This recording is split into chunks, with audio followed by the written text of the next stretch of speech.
itu pun juga kita katakan di antara madaniyah, di antara peradaban yang didapat atau diambil daripada non Arab, selain daripada bangsa Arab. Ada Sayyidina Nafi' Maula Ibni Umar, ada Sayyidina Ikrimah Maula Ibni Abbas, ada Sayyidina Mujahid. Itu mayoritinya mereka daripada kalangan mawali, dan sebahagiannya memang berasal daripada al-madaniyat al-qadimah, artinya peradaban peradaban yang lama sebelum adanya peradaban Islam. Dan mereka ini ketika datang ke kota Mekah, kemudian datang ke kota Madinah, mereka mewarnai juga sejarah peradaban Islam.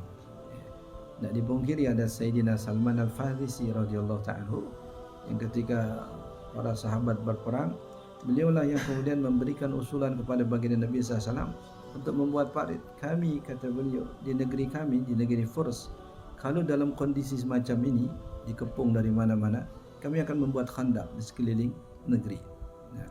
Dan itulah yang kemudian digunakan oleh baginda Nabi SAW.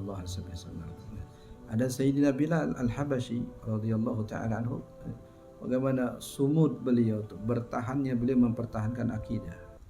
Yang ini menjadi semacam contoh bagi orang-orang Quraisy atau bagi para sahabat yang mereka itu bukan dari kalangan budak. Macam mana seorang budak boleh mempertahankan akidahnya hingga siap untuk mati?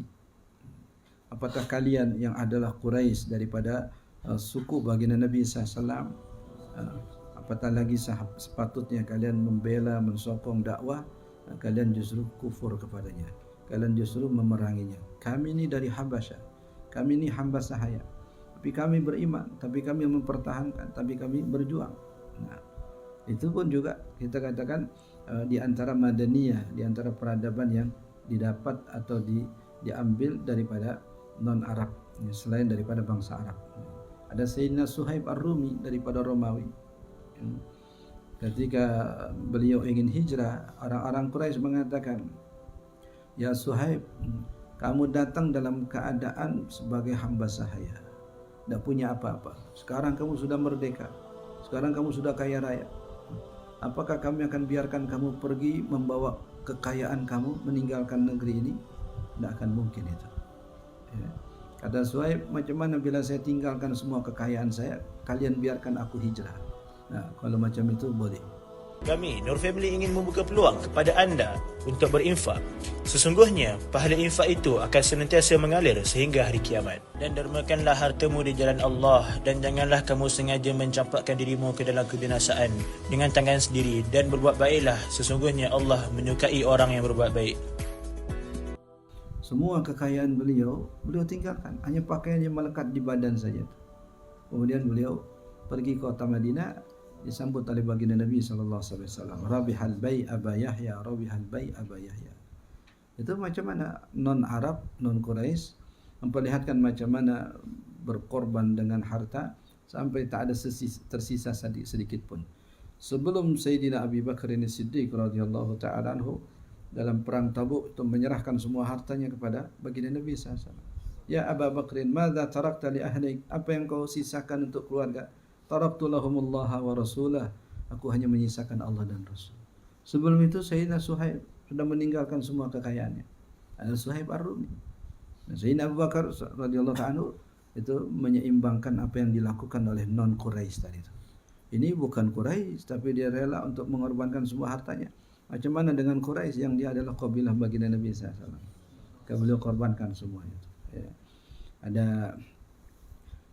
macam Sayyidina Salman Al-Farisi radhiyallahu ta'ala anhu meninggalkan negerinya dari Furs itu datang ke kota Makkah, ya, untuk beriman kepada baginda Nabi SAW. Macam mana orang yang adalah kabilah baginda Nabi, asal daripada negeri baginda Nabi, tapi tak beriman kepada beliau. Ini yang datang dari jauh beriman kepada beliau. Seakan-akan dari kalangan mawali tadi itu semua memberi contoh. Sayyidina Bilal contoh dengan sumudnya, dengan pertahanannya untuk mempertahankan akidah. Dan Sayyidina Suhaib dengan pengorbanan seluruh hartanya.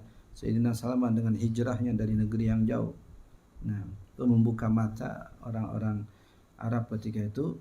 Inilah diantara contoh-contoh orang yang Allah utus untuk menjadi contoh bagi mereka. Ini pun juga masuk kategori al-madaniyat al-qadimah, peradaban-peradaban masa lampau, masa lalu.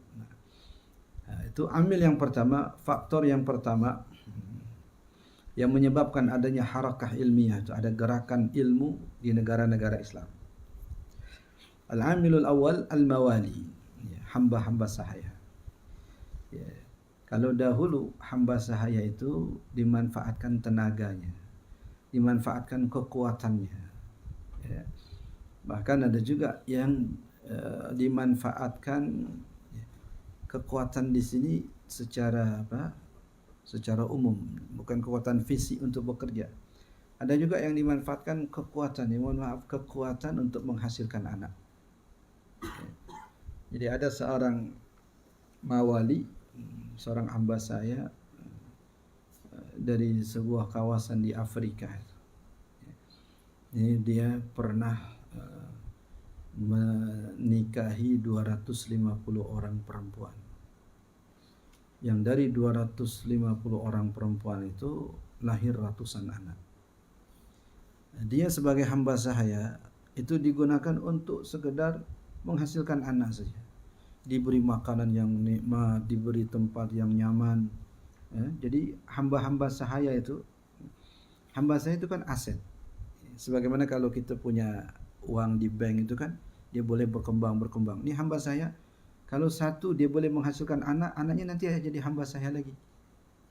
Macam kita punya kambing, beranak, itu aset itu.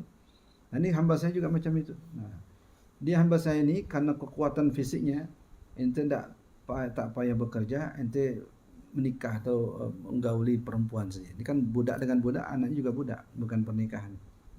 Jadi khusus untuk menggauli perempuan saja. Dari ini anak nanti kasih lagi perempuan lagi, dapat anak lagi kasih lagi perempuan lagi, sampai anaknya ratusan.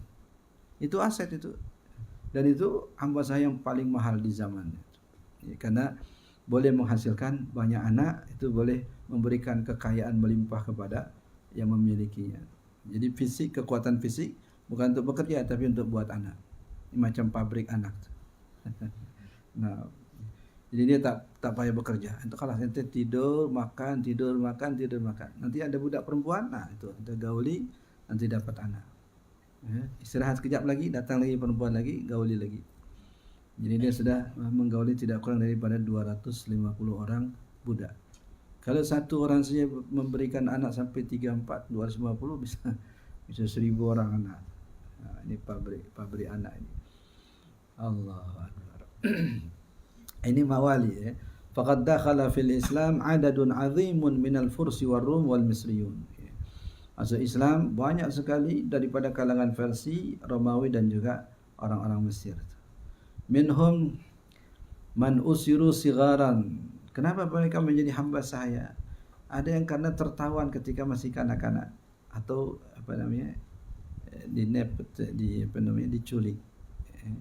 diculik ketika masih kanak-kanak, kemudian dijual sebagai hamba saya.